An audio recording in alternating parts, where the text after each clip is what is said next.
Assalamualaikum warahmatullahi wabarakatuh. Halo teman-teman, saya Anita Rahmawati Silva. Saya merupakan mahasiswi di UIN Jamil Jamil Bukit Tinggi. Oke, di video kali ini saya akan berbagi sedikit ilmu mengenai salah satu contoh dari I'jaz Al-Ghaibi.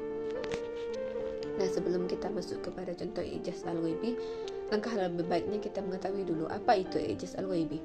Nah, di dalam Al-Quran, I'jaz Al-Ghaibi ini merujuk kepada kemukjizatan Al-Quran dalam hal pemberitaan tentang hal-hal yang gaib, yakni tentang peristiwa-peristiwa yang belum terjadi atau tidak diketahui secara logis oleh manusia pada waktu Al-Quran ini diturunkan. Nah, I'jaz Al-Ghaibi ini menjadi salah satu bukti bahwasanya Al-Quran itu bukanlah buatan manusia, karena di dalamnya banyak sekali informasi yang hanya diketahui oleh Allah Subhanahu wa taala. Salah satu informasi yang diketahui oleh Allah Subhanahu wa taala itu tentang keberadaan Al-Qur'an ini. Sesuai dengan firman Allah dalam Quran surat Al-Hijr ayat 9 yang berbunyi, A'udzu billahi minasyaitonir rajim.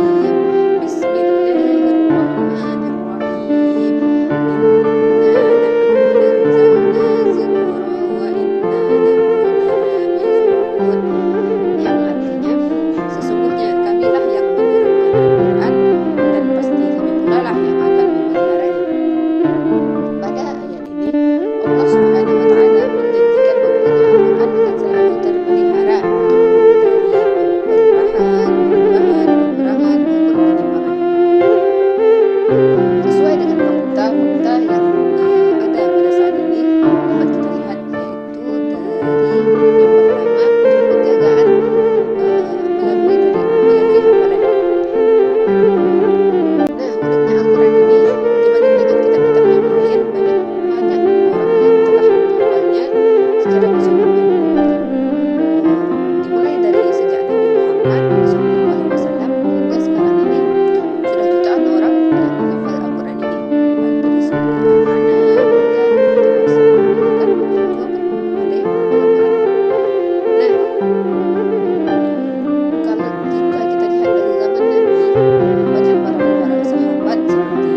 saldo